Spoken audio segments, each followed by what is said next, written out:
Got a couple more recipes to share with you, and one of our crew members is joining us, Jana Tola. Thank you. Joining us from Finland, where you guys obviously don't celebrate our American Thanksgiving there. Yep. Yeah, we don't. It's nice to be here so I can celebrate and be part of this holiday. Yeah. We're happy to have you with us. I'm so happy you're with us on the morning show during this time too. Oh, yeah. Now we have two recipes on the table. I want to do the cheesy potatoes with corn flakes first. This was made by our wonderful director Tim Aronson, and there he is in the control room. He can't come join us, otherwise we wouldn't be on air. But yeah, wave again, Tim. I'm excited to share our feast with you afterwards. I do have your recipe in front of me, so I can run through that real quick. He starts with a 32-ounce bag of frozen hash browns. You can use either shredded or cubed. 2 cups of cheddar cheese, can be reduced fat it says, and 16 ounces of sour cream, can be light. What is all these like healthy options on here? And a 10 3/4 ounce can of cream of chicken soup, and you can use the fat-free version if you want. Also add a 3/4 cup of butter and a cup of corn flakes, or you can put even more on that if you desire. And you're going to put everything together and your corn flakes on top and bake it in the oven until it's crispy and yummy. I think you bake it at 350 if I recall. But yes, it's a very delicious dish, and I'm excited to have it. This is something that we call them cheesy potatoes. But a lot of they're traditional, it's a traditional dish that you would take to like funerals as well, not just holidays. So a lot of people refer to them as funeral potatoes. Oh, yeah. Interesting. Yeah. Wow. My mom always gets asked to bring the funeral potatoes to family dinner. Nobody dies, but it's always the funeral potatoes. Sounds so sad, but I bet it's good. Yes, yes. It's a family gathering dish. Yes, a very good tradition. Okay, wow. So Jana, you have brought with you, and I have to show this pan.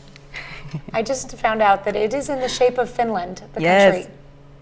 Yes, so she's brought us some Finnish donuts in a Finland-shaped pan. Okay, so I had to. They don't really fit in perfectly, but yeah, I was like, I have to show. How do you make your donuts? So it takes about 2 hours.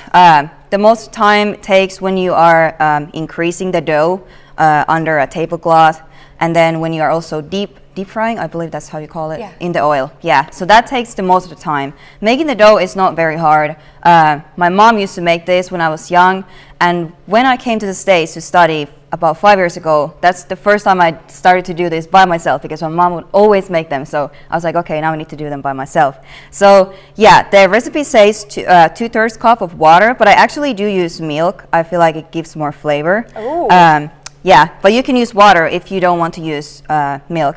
And then you put some yeast, salt, some sugar, cardamom, large egg, some flour, unsalted butter that you soften. You can do it in the microwave for a little bit.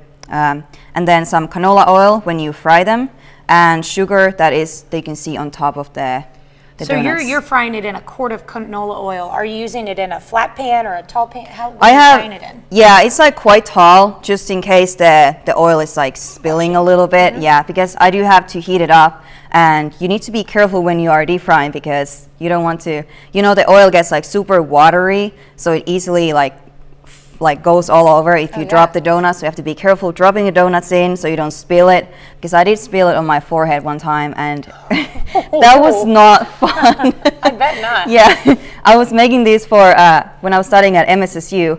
I was making these for the International Food and Cuisine Festival, and yeah, I was hurrying and I was not being safe with the oil. Making a ton of them too. Yeah, I made 150, and yeah, people like them. At least, so I'm excited to try one for sure. Okay, and then you garnish with sugar, of course. Yes, yeah. So yeah, they are the main thing is cardamom. I believe you don't use cardamom in your donuts here in the States, so I think that's the main different thing about these. Okay, so. Well, they look beautiful, shaped great. Yeah. Thank you. Yeah, I do my best to try to make them look good, but they all look different. They're made by me, so they don't all look similar. But yeah, do my best. Well, I could sit here and talk to you about your cooking habits and everything for a long time. We'll have to share that for later in the show. And again, you can find the recipe for these on our website later this morning, and the recipe for Tim's cheesy potatoes with cornflakes, or as I refer to, the funeral potatoes. Yes. at KOAMnewsnow.com. All right, we'll be right back.